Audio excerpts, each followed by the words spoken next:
Okay, so I have a quick question for you.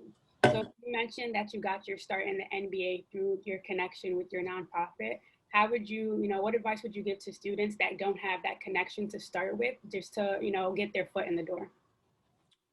Well, my advice always to people at your age is to cast a really wide net and to not feel like you have to get the perfect job right out of school. I think not only am I a good example of the fact that there's no straight path, but um, you are all in a position to where you just have to get experience and you have to build your skills and build your network. And so there are lots of different ways to do that. And so I just would cast a wide net. I would not say, nope, I want to work in sports. There's only one way to do that. It's just not so. You know, there are people, the people say the MBA stands for nothing but attorneys. So you could be an attorney and work here. You could be an accountant and work here. There's 1,500 jobs, probably another 4,000 if you count our teams. So there's lots of opportunity, and there's lots of different ways to get that opportunity. And so the nonprofit world, marketing, communications, all the skills you've got to build, you're going to have to build them somewhere. So I wouldn't necessarily just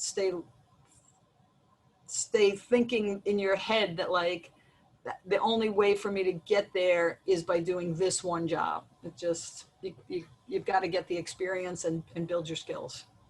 And you could do that in lots of different ways. Thank you. I have a question. Is that how you pronounce it? Yes, Latif. Nice. Thank you for having us on here. And I'm a student from OU, so I'm just thank you, Kalia, for letting us know about this opportunity to speak with you. So, what are some potential outcomes or positive outcomes you would like the league like to see out of like the social justice coalitions? I know that's been I know NBA has been at the forefront when it comes to this topic, just among the national sports. So yeah. I just wanted to. I would say one of our, I think the most promising outcome is looking at some legislation at the federal level on voting access. We just spent the last couple of months really driving home the importance of civic engagement, and we used 23 of our NBA arenas, which were otherwise kind of sitting empty, as voting places. Some of that came because, back in the spring, late spring, maybe May or June, cities were trying to figure out how they would hold the election without, within the issues around the pandemic, and needing more places where people could have access to vote and bigger places where people could have access to vote. And so turning our arenas available for that purpose was huge. So I hope we'll work together with the coalition to drive, increased voter access. This is funny, having again worked in politics. Early voting is important.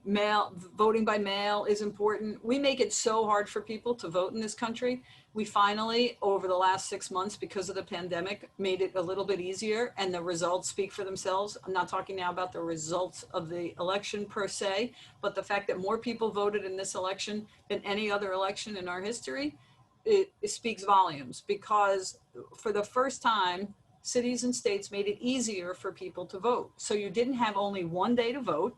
You had a way to vote by mail that was safe and legal, thank you, and you allowed for people to vote early. So, and you had safe places for them to do it. So I'm hoping that that will be something that we're going to be able to continue to push on, and I think we can, because it really made an enormous difference. And then there are going to be other issues. There's legislation that we're looking at around criminal justice reform, around reforming police practice and police training.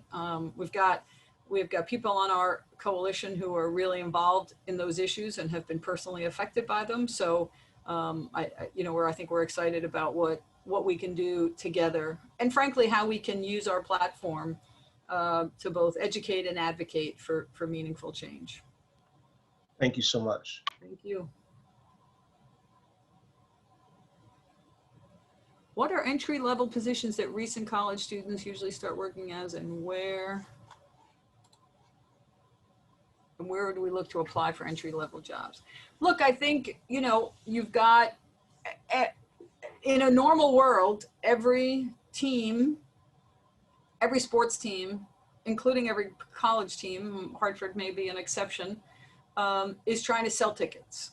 So learning how to sell tickets, learning how to sell sponsorships, learning how to, you know, utilize social media for marketing purposes.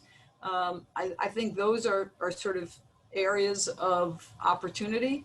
In terms of entry-level jobs, though, again, I just would go back to just sort of the advice that, you know, that's sort of the sports world, but you still got to get you've got to develop other skills. How organized are you? You know, your level of attention to detail, your ability to communicate, your ability to think on your feet, your ability to communicate effectively, your ability to you know, be analytical, your ability to work well with other people, like all of those things are going to be what makes you bring value to a job, any job. And so if you're thinking about those, any entry-level job is going to give you that experience. So in the sports world, a lot of the entry-level jobs are around ticket sales. They're around, you know, the game operations experience. And so even if it's not a full-time job, even if it's an internship, even if it's, you know, a project role or a short-term role, like every one in these little boxes, you guys all need experience. And whatever ways you can get that, volunteering, interning, you know, part-time gig, I would encourage you to take it, because that's where you are. You got to get the experience. Latif, you can ask, I'll ask after. Well, I was going to ask, like, because speaking in the same kind of area, what's kind of your favorite Cuomo family story? Because I see them always interacting with each other on CNN back and forth on TV when they're interviewing each other. It's always interesting. Yeah, you know, I first of all, I loved working in politics. I said that in the beginning, but Mario Cuomo was my, you know, just, I got so many opportunities thanks to him. But I also worked really closely with Andrew Cuomo, and I learned a ton working with him as well. I would just say that I'll tell a story I just told at a thing I did the other day. It's actually, you know, Andrew, I was working with Andrew on a project, Andrew and the governor, his father, Mario Cuomo. And Andrew said something that always has stuck with me, which is that everything is a campaign. And you have to sort of always have in your mind kind of what you're trying to accomplish. And the Cuomos are certainly a family that likes to win. And so, you know, not taking anything for granted, not sort of thinking that you have the right answers. I mean, they are just, their work ethic, the governor's work ethic, the same as Andrew's right now. It's just like extraordinary in terms of you just are never off. And so that's probably what I learned the most from them, is the importance of always kind of being on. The NBA world is the same. I mean, sports and politics are not that different. I'll just say, like, not, and I don't mean that politically. It's just like sports plays an outsized role in our society. It's certainly in American society. I don't know if everybody's American, but you know, you still have, if you watch the news, you still have, you know, the sports segment. No other business has that. And so we have a kind of an extraordinary hold on the social fabric in this country. No one more so than the NFL. So we're definitely not the the big dog when it comes to that, but sports and politics are pretty intrinsically linked. And so, and when I was working for the governor, he was a huge sports fan. You know, played a lot of hoops together, a lot of softball games, and he always believed in the importance of sort of the effort and the work that that I think hopefully has stayed with me. I know it's something that I appreciate having learned from him. So my question was that I've, heard a lot of different speakers come and tell us, well, not us, but I've heard speakers come and say about, what it takes to make it into the sports industry. But through your perspective, what do you say are like the top 3 skills that one should have in order to make it in? Because it is, a very tough world to get into. And even when you do get in, it's still kind of tough to navigate. So what would you say? Well, I mean, certainly the work ethic, just because, it truly is kind of a 24/7 world. Games are played all the time. So I think the work ethic is incredibly important. 2, it's an absolute relationship business. You have to be good at relationships to be successful. And I don't think that's just at the NBA. I think that's for anything. And so, but relationships really, really matter, I think, in this business. And then the third thing, I guess I would just say, it's sort of similar to the relationship part, which is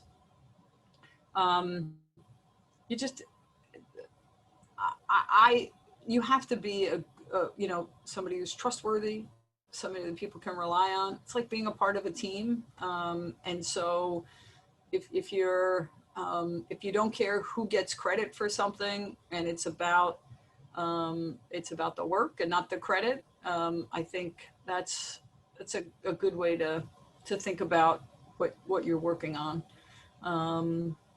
And it's been important here. I mean, I think that's something else I learned, frankly, a little bit in the political world.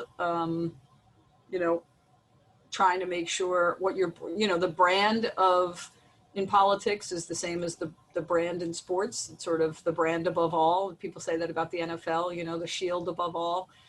We don't have a shield, but we really value the brand loyalty that we have at the NBA. And so take that seriously.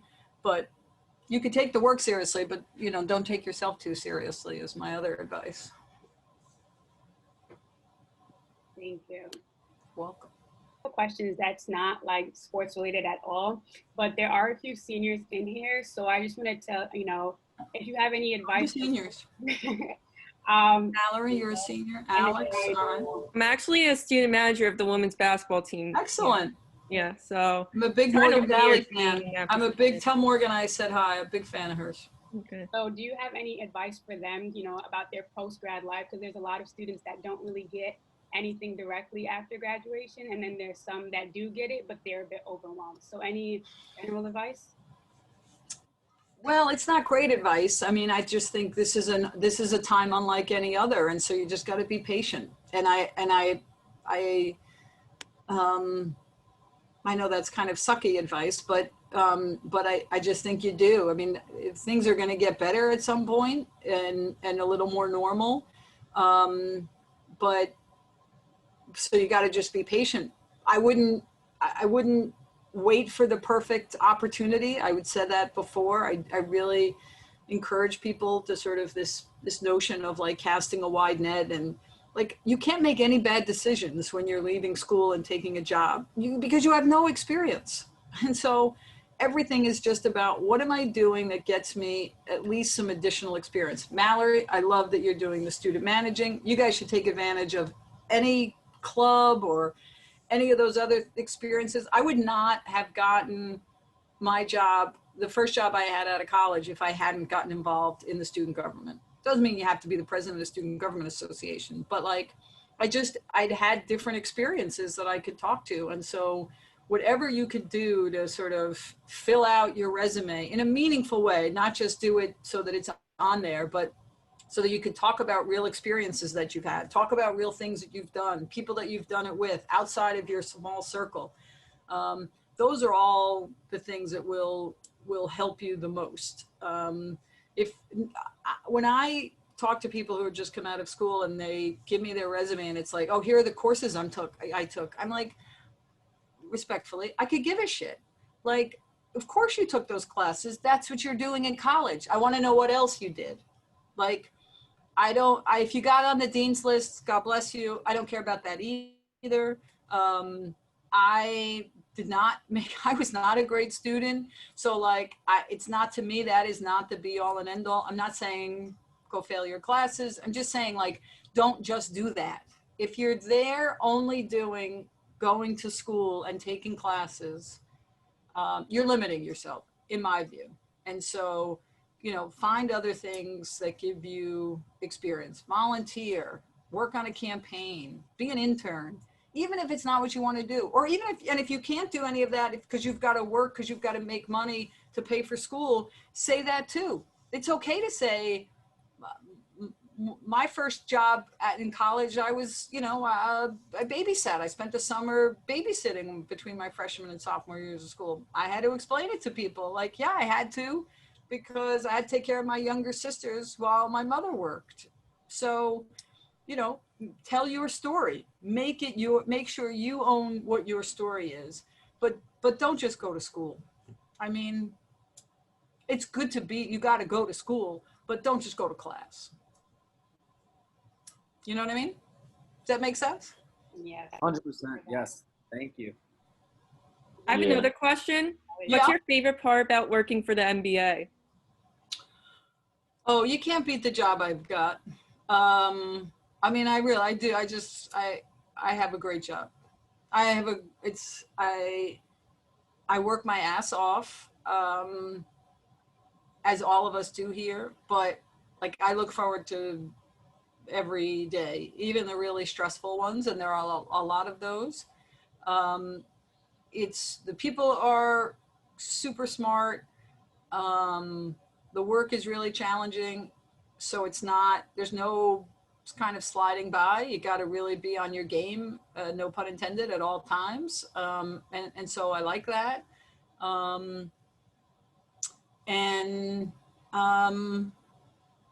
I've built great relationships. I've built great relationships with current and former players and coaches and team people. And I've had a chance to travel the world, and my job, frankly, makes a difference. And so you can't beat it. I'm super, super lucky. Thank you. Quick question. Go ahead, Sam. You go, and then Javon. How involved were you with like the Black Lives Matter during the bubble stuff, with like putting it on the court, the names on the back of the jerseys, all like? Did you like have a large say in that? Yeah, I wouldn't say a large say. I was very involved in it, because it goes back to sort of what I talked about before in terms of our player partnership. So that really came about in a partnership way with the players, and talking to them about what they were feeling, what they wanted to do. It wasn't about what my say was, or frankly, even what Adam's say was. It was really talking to the players. One advantage of Zoom, I will say, is that like we were probably on calls with groups of players every week. And we had 3 players in particular that we did a weekly call with: Chris Paul, who's the president of the Players Association; Kyle Lowry, who plays for Toronto, Villanova grad.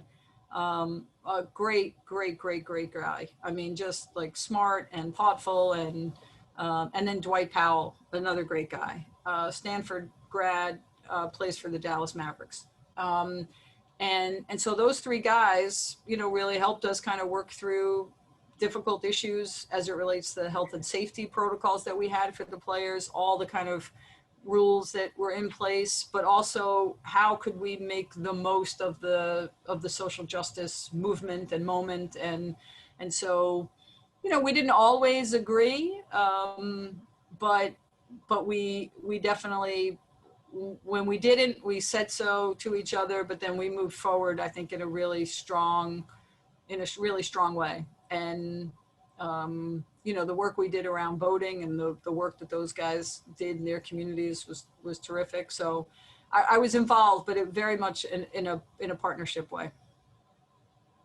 I mean, I will say, if you followed the league this summer, after the Jacob Blake shooting, we thought we thought for a night we were gonna lose our season. And we had been, this is out, so I'm not breaking any confidence here, but like we had been talking to the players about taking a few days off around that time. Sorry. To sort of give the guys a bit of a break. They were really kind of fried. The Jacob Blake shooting really shook them.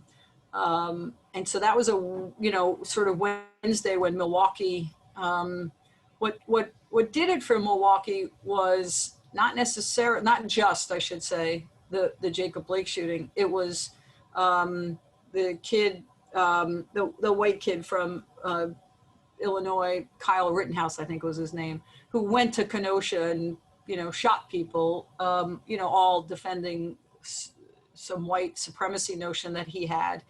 And they just were, that really just shook them right before their game against Orlando. And so we spent a lot of time talking to the teams and players that night. And a couple of the guys spoke to former President Obama, got some advice from him. We had long meeting with the players and our team governors, what we call our owners, governors, on Thursday night. And so we got a plan in place, but we definitely were concerned that we might not play. But I think we developed a plan, a lot of it around voting, a lot of it around the social justice coalition that I just talked about. So we figure out ways to work together and try to solve problems.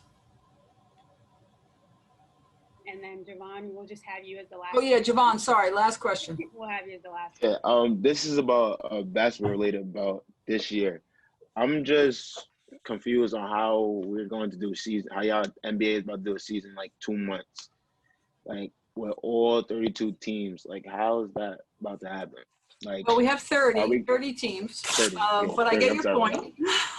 I'm just correcting you. In terms of the virus, just or not being on a campus, what do you don't like no, I'm when I mean like for like the NBA season, like how last year they was in a bubble. Yeah. So like this year they actually have more teams come because the regular season. Are guys just gonna be playing at home and there's just gonna be less fans, or are they gonna go into a bubble? So teams will be playing in their home arenas. We're gonna try to, optimize the schedules so they're not traveling as much.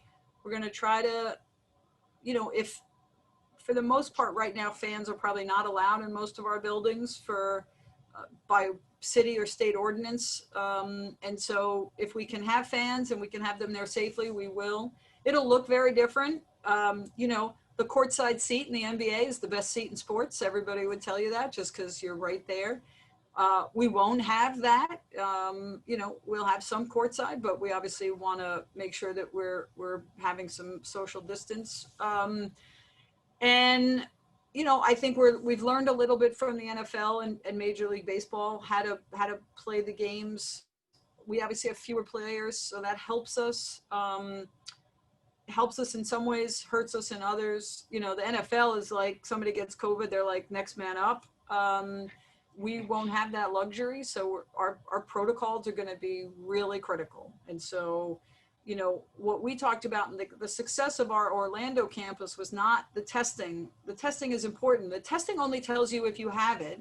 The real strength, and I think you guys are probably seeing it at Hartford, is you have to have the protocols in place. Like if you have 50 people in a room and people aren't wearing masks and they're gathered closely together, chances are somebody's going to get the coronavirus.